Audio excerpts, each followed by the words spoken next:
విశాఖలోని జీవ వైవిధ్య ఉద్యానవనంలో శ్రీచందనం చెట్లను రాత్రికి రాత్రి నరికి గుర్తు తెలియని వ్యక్తులు వాటిని ఎత్తుకెళ్లిన ఘటన కలకలాన్ని రేపింది. ఉద్యానవనంలో మొత్తం 6 చెట్లు ఉండగా 5పై గురిపెట్టిన దుండగులు మిషన్ కట్టర్లతో వచ్చి వాటిని నిర్దాక్షణ్యంగా నరికేశారు. కాండం భాగాలను తరలించుకుపోయారు. ఈ దుర్ఘటన పట్ల ప్రకృతి ప్రేమికులు, పార్క్ నిర్వాహకులు దిగ్భ్రాంతి వ్యక్తం చేస్తున్నారు. దీనిపై మరింత సమాచారాన్ని మా విశాఖ ప్రతినిధి మూర్తి అందిస్తారు.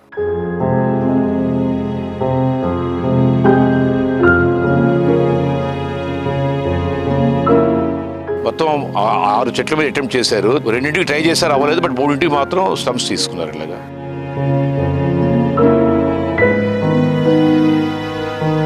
ఇప్పుడు ఈ మొక్క ఉంది, ఇంత మంచి వాల్యూ అని చెప్తూనే ఆ మొక్క కొట్టేస్తుంటే ఇంకేం చేయాలి మాకు? అది అంటే మేము చెప్పకూడదు మొక్క గురించి.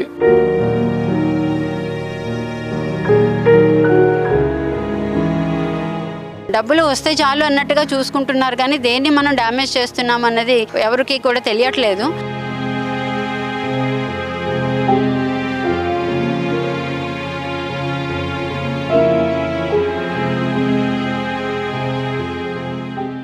ఒక్కసారిగా ఇలాంటి ఒక డ్రాస్టిక్ సిచ్యువేషన్ చూసి చాలా బాధగా అనిపిస్తుంది.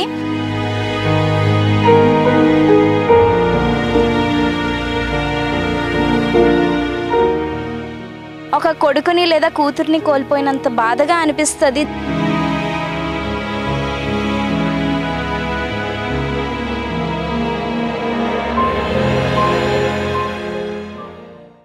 జీవ వైవిధ్యం పట్ల భావితరాలకు ఎంతో విజ్ఞానాన్ని పంచి ఇస్తున్న విశాఖలోని బయోడైవర్సిటీ ఉద్యానవనంలో మనం చూసినట్లయితే దొంగలు పడినట్టుగా తెలుస్తోంది. ఇక్కడ మనం చూసినట్లయితే ఈ ప్రహారీ ఏదైతే ఉందో ఈ ఫెన్సింగ్ని పూర్తిగా చీల్చుకుంటూ కొంతమంది దుండగులు లోపలికి ప్రవేశించిన ప్రదేశం అయితే మనం చూస్తున్నాము. ఇది జీవ వైవిధ్య ఉద్యానానికి ఒకవైపు ఉండే భాగం. ఇది రాణి చంద్రమణిదేవి ఆసుపత్రి ప్రాంగణం లోపల వేసిన ఒక ఫెన్సింగ్ జొచ్చుకుని వచ్చి ఇక్కడ ఏవైతే శ్రీచందనం చెట్లను గత 23 ఏళ్లుగా పెంచుతున్నారో అవి ఏపుగా పెరిగాయి. మొత్తం మాను కూడా చాలా గట్టిగా ఉన్న పరిస్థితుల్లో కొంతమంది ఎవరో వీటి మీద కన్నేసి వాటిని సొమ్ము చేసుకునేందుకు చేసిన ప్రయత్నం అయితే మనం ఇప్పుడు చూడొచ్చు. ఎక్కడెక్కడ ఆ చెట్లు నరికివేతకు గురయ్యే ఒకసారి చూద్దాం. ఇక్కడ చూడొచ్చు, వాళ్ళు 2వ చెట్టు తీరికి వచ్చారు. ఈ మొదలను కూడా వీళ్ళు పూర్తిగా నరికేసిన పరిస్థితి అయితే కనిపిస్తుంది. ముఖ్యంగా ఈ చెట్టును ఒక నైలాన్ తాడుతో కట్టి కూడా పెకలించిన భాగాలు అయితే మనకి కనిపిస్తుంది. ముఖ్యంగా ఏదైతే మధ్యలో ఉండే బలమైన మానుభాగం ఉందో ఆ మానుభాగాన్ని ఒక పథకం ప్రకారం ఇక్కడి నుంచి కొట్టుకెళ్ళిన పరిస్థితి అయితే మనం ఇక్కడ చూడొచ్చు. ఏపుగా పెరిగిన చెట్టును మాత్రం పై భాగాన్ని వదిలేశారు, మధ్యలో మాను భాగాన్ని మాత్రం వాళ్ళు ఇక్కడి నుంచి తరలించుకుపోయినట్టుగా మనకి ఈ దృశ్యాలను చూస్తే అర్థమవుతుంది. ఇక్కడ కూడా వీళ్ళు ప్రయత్నం చేశారు దీన్ని పూర్తిగా పెకలించేందుకు. అయితే పక్కనే సమీపంలో మార్గం ఉండడంతో అలికిడి జరగడంతోనే వాళ్ళు ఇక్కడి నుంచి వేరే చోటుకు వెళ్ళినట్టు తెలుస్తుంది. చూడొచ్చు, ఇక్కడ మనం ఈ ఘాటు కనిపిస్తుంది. ఏదైతే ఈ కట్టర్తో ఘాటు ఇక్కడ పెట్టినట్టు తెలుస్తుంది. ఇక్కడ పొట్టు కూడా మనకి ఇదంతా కనిపిస్తోంది. ఈ దృశ్యాల్లో మనం చూడొచ్చు. ఇది చాలా విలువైనది. దీని నుంచి చందనం అరగదీసి స్వామివారి అర్చనలో ఇది ఉపయోగిస్తుంటారు. ముఖ్యంగా సింహాద్రి అప్పన్నకి ఇది ఎంతో ప్రీతికరమైంది. అయితే కొంతమంది దుండగులు తెలిసే ఈ దారుణానికి ఒడిగట్టారన్నది కూడా మనకి ఈ దృశ్యాలు చూస్తే అర్థమవుతుంది.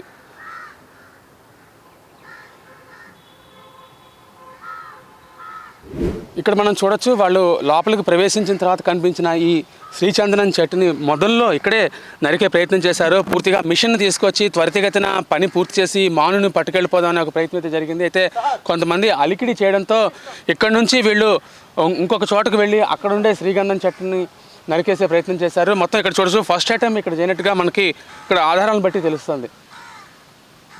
మనం చూడొచ్చు, జీవ వైవిధ్య ఉద్యానవనంలో అత్యంత పురాతనమైన వృక్షంగా దీన్ని మనం చెప్పుకోవచ్చు. సుమారు 23 ఏళ్లుగా ఈ చెట్టుని పెంచుతూ వచ్చారు. కానీ ఏమీ కాకుండా ఎవరైతే వచ్చిన దుండగులు వీటిని పూర్తిగా ఈ మొదళ్లలోనే నరికి పడేసి మధ్య మానుభాగాన్ని తరలించుకుపోయినట్టుగా తెలుస్తుంది. ఆ మిగిలిన భాగాన్ని ఆ చెత్త కుప్పల్లో పడేసి వెళ్ళిపోయారు. ముఖ్యంగా మనం చూడొచ్చు, ఇదంతా ఒక పథకం ప్రకారం జరిగిందనేది స్పష్టంగా అవుతుంది. ముఖ్యంగా ఎంతో వ్యయ ప్రయాసాలకు ఓర్చి ఈ జీవ వైవిధ్య ఉద్యానవనాన్ని తీర్చిదిద్దిన పరిస్థితి అయితే ఉంది. ఎంతోమందికి విజ్ఞానాన్ని పంచి ఇస్తున్న ఈ ఉద్యానవనంలోని ఖరీదైన, విలువైన, అంతరించిపోతున్న వృక్ష జాతులపైన కన్ను వేసిన వాళ్ళు ఎవరో ఈ పని చేసి ఉంటారనేది స్పష్టమవుతుంది. దీన్ని ప్రభుత్వం చాలా సీరియస్గా తీసుకుని దీని మీద దర్యాప్తు జరిపించాలని విజ్ఞప్తి అయితే అందరిలోనూ వినిపిస్తున్న పరిస్థితి ఉంది. ఇవాళ ఉదయం 9 గంటల ప్రాంతంలో మేము పార్క్ రాగానే, బయోడైవర్సిటీ పార్క్ జీవ వైవిధ్య ఉద్యానం రాగానే ఇక్కడ మనకి శ్వేతార్క లేదంటే శ్రీగంధం చెట్లు లేదా అంటే శాంటాలం ఆల్బమ్ అంటారు. అంటే మన చందన ఉత్సవంలో మనకి అప్పన్నకి రాసే చందనం అన్నమాట అది. ఆ చందనం చెట్లు ఇక్కడ చాలా ఉన్నాయి, ఇక్కడ 23 ఏళ్ళవి. సో దాంట్లో ఎవరో దొండగలు వచ్చి ప్రాబ్లీ రాత్రిపూట వచ్చి ఉంటారు వాళ్ళు. మొత్తం 6 చెట్ల మీద అటెంప్ట్ చేశారు. దాంట్లో 3 చెట్లని సమూలంగా కింద వరకు కట్ చేసేసి దాంట్లో సుమారు 5 నుండి 6 అడుగుల యొక్క మందం బాగా ముదిరిపోయినటువంటి స్టమ్స్ని వాళ్ళు దొంగలించి తీసుకుపోయారు. ఫెన్సింగ్ మీద కూడా మాకు అక్కడ ఫెన్సింగ్ కూడా కట్ చేసి లోపలికి వచ్చినట్టుగా అర్థమైంది. అది ఇది మేము చాలా బాధపడుతున్నాం. 23 ఏళ్ళ వయసు ఉన్న వృక్షాలు ఇవి. 2ంటికి ట్రై చేశారు, అవ్వలేదు. బట్ 3ంటికి మాత్రం స్టమ్స్ తీసుకున్నారు. ఇలాగా గతంలో ఎప్పుడైనా ఇలా ఈ మధ్య కాలంలో దీంతో పాటు మాకు నేమ్ ప్లేట్స్ ఉన్నాయి, ప్లాంట్ నేమ్ ప్లేట్స్. అవి ఫెన్సింగ్ వేయకముందు ఒక 3 నెలల కిందట 25 అల్యూమినియం ప్లేట్స్, ఒక్కొక్కటి 3,000 రూపాయలు పడుతుంది. అది 25 ప్లేట్స్ దొబ్బిపోయారు అవి. ఆ తర్వాత మొన్న కూడా ఒక 5-6 ప్లేట్స్ తీసుకెళ్ళిపోయారు నేమ్ ప్లేట్స్. అది సో చెట్లు కొట్టడం అనేది ఈ మధ్య ఎప్పుడు జరగలేదు ఇలాగా. ఫస్ట్ టైం ఇలా చూస్తున్నమాట. అంటే ఎవరు బాగా తెలిసిన వాళ్ళే దీని గురించి అవగాహన ఉన్న వాళ్ళే చేసి ఉంటారు. అది మొత్తం వీటిని కాపాడుకోవడానికి ఏంటి సార్ నెక్స్ట్? అది మీరు చెప్పాలి సార్. ఇది మేము volunteer organization NGO. So VMRDA ఇక్కడ హాస్పిటల్ వాళ్ళు చేస్తారు సెక్యూరిటీ ఉండగా. దీన్ని కాపాడుకోవాలి అన్నది అది మరి ప్రజలు ఆలోచించాలి. మేము అంతా అవేర్నెస్ తీసుకొస్తున్నాం, ఈ మొక్కలు ఇంపార్టెన్స్ చెప్తున్నాం. ఇప్పుడు ఈ మొక్క ఉంది, ఇంత మంచి వాల్యూ అని చెప్తున్నాం, ఆ మొక్క కొట్టేస్తుంటే ఇంకేం చేయాలి మాకు? అది అంటే మేము చెప్పకూడదు మొక్క గురించి.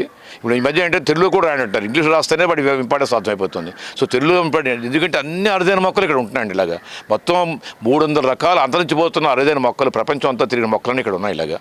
సో దాంట్లో ఎవరు కనపడి అవసరంకి ఏంటి ఈ బాధ్యత ఎవరిది, ఎవరు తీసుకోగలుగుతాం, ఏం చేయగలుగుతాం? మాకు మాకు మతిపోయింది. మాకు ఏం చేయాలో మాకు అర్థం కాదు. పెంచాలని ప్రపంచం అంతా చెప్తుంది. ఇప్పుడు ఇక్కడ జరగడం బట్టి మీరు ఏమనుకుంటున్నారు? కరెక్ట్, చెట్లు పెంచాలి. కరెక్ట్. మామూలు చెట్లు వేరు, అంతరించిపోతున్న చెట్లు వేరు. ఇవన్నీ కూడా హైలీ ఎండేంజర్డ్ ప్లాంట్స్, అరుదైన మొక్కలు అన్నమాట. సో దీంట్లో కర్ణాటక ప్రాంతంలో పెరిగే మొక్కలు ఇవి. కర్ణాటక అడవుల్లో పెరుగుతాయి. మన వీరప్పని పేరు విని ఉంటారు మీరు. ఆ వీరప్పని కర్ణాటక దొంగలు మాట శాండ్వుడ్స్ చేసుకుని కోర్టు సంపాదించాడు అలాగా.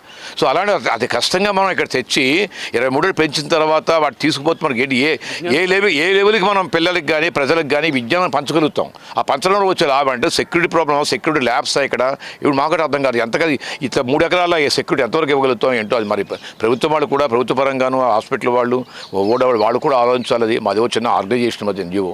సో నలుగురు ఆలోచించి ఏం చేస్తే బాగుంటుందో అన్నది తీసుకోవాలి. అది స్టెప్స్ అవి. అందరికీ నమస్కారం అండి. నా పేరు ఉమాబాల.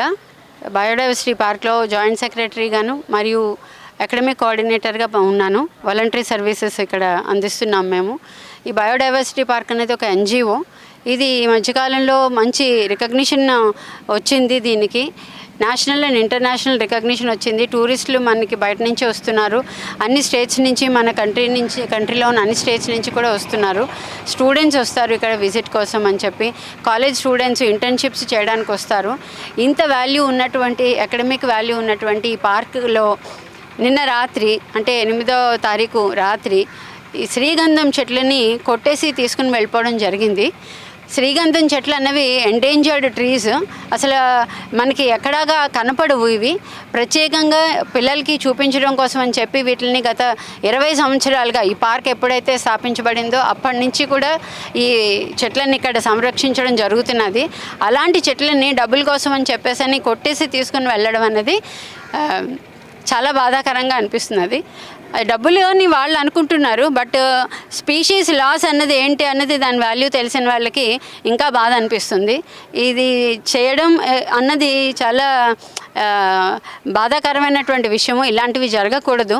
అయితే ఇక్కడ ఏంటంటే డబ్బులు వస్తే చాలు అన్నట్టుగా చూసుకుంటున్నారు, కానీ దేన్ని మనం డ్యామేజ్ చేస్తున్నాం అన్నది ఎవరికి కూడా తెలియట్లేదు. సో ఇది ఇలా జరిగింది అని నలుగురికి తెలియాలి. అందుకోసం అని చెప్పి ఇది ప్రత్యక్షంగా జరిగిన వెంటనే అందరికీ పిలిచి దీని గురించి తెలియజేయడం జరిగింది. ఈ చెట్లు కొట్టేయడానికి ముందరే ఇంకొక 3-4 నెలల ముందర నుంచి కూడా ఇలాంటి చిన్నవి ఇక్కడ జరుగుతున్నాయి.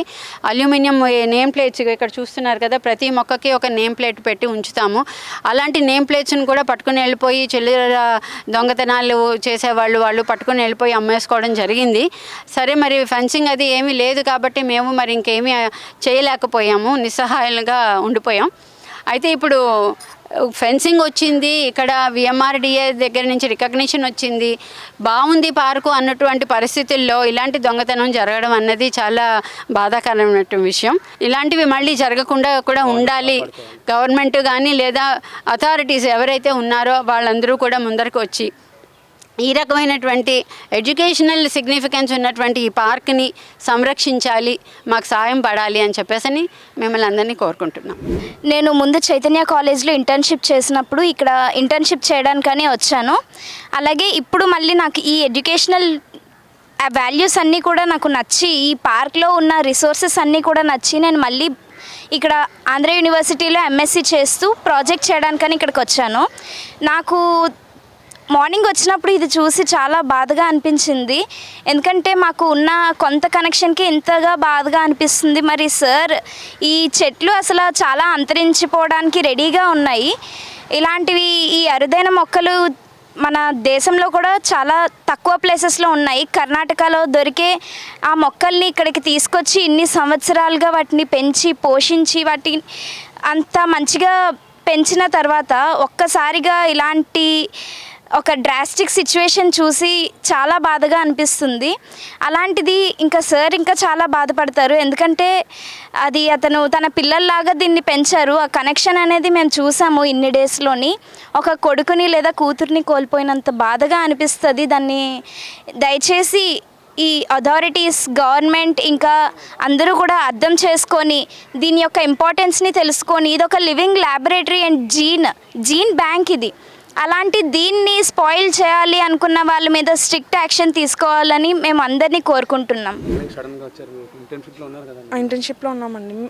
ఒక 1 వీక్ నుంచి మేము ఇక్కడ ఇంటర్న్షిప్ చేస్తున్నాం. అందులోకి హైలీ ఎండేంజర్డ్ స్పీషీస్ ఎక్కడో ఒక చోట ఉంటాయండి అవి. అలాంటి వాటిని అలా కొట్టడం చాలా బాధగా ఉంది. అందులోంచి చాలా మెడిసినల్ ఇంపార్టెన్స్ అవి ఉంటాయి. అది ఎకనామికల్గా చాలా ఇంపార్టెంట్ అండి. ఆ మొక్క ఎకనామికల్గా హై ప్రైజెస్కి వెళ్తుంది. దానివల్ల దాన్ని ఏమన్నా కొట్టేసారేమో అని మాకు అనిపిస్తుంది. ఇది ఒకటే కాకుండా ఇంకా ఇలా జరగడం అనేది, ఇంకా 3 చెట్లు ఇలాంటివి సేమ్ గంధం చెట్లే కొట్టేశారు. దానివల్ల చాలా బాధగా ఉందండి. లాస్ అయితే చాలా ఎక్కువ. సార్ చాలా కష్టపడి దీన్ని ఇలా మెయింటైన్ చేస్తున్నారు. దీన్ని మెయింటైన్ చేయడానికి ఎస్టాబ్లిష్మెంట్ కానీ సార్ చాలా కష్టపడ్డారు. ఆ కష్టాన్ని ఒక నైట్లో ఇలా వృధా చేస్తారు మొత్తం. దీనివల్ల ఈ చెట్లు పడి వెనకాల హైలీ ఎండేంజర్డ్ ఎక్కడో ఒక చోట ఉండే రావుల్ఫియా సర్పంటైనా అనే బీపీని కంట్రోల్ చేసే మొక్కలు కూడా చనిపోయినాయి కుండీల్లో వేసినాయి. వాటి లాస్ దీనికన్నా ఇంకా ఎక్కువ లాస్ అయినాయండి అవి. ఇలాంటివన్నీ లాస్ అవ్వడం చాలా కష్టంగా ఉంది.